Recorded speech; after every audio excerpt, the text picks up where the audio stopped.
ちゃんの耳が腫れる症例がヒットしなくて。水性亀の中耳炎について読み漁ってみたら、冷静な水を口から吸い込むと、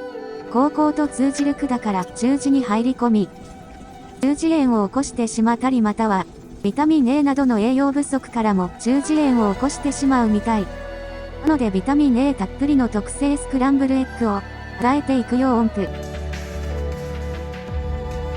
陸上で食べるのは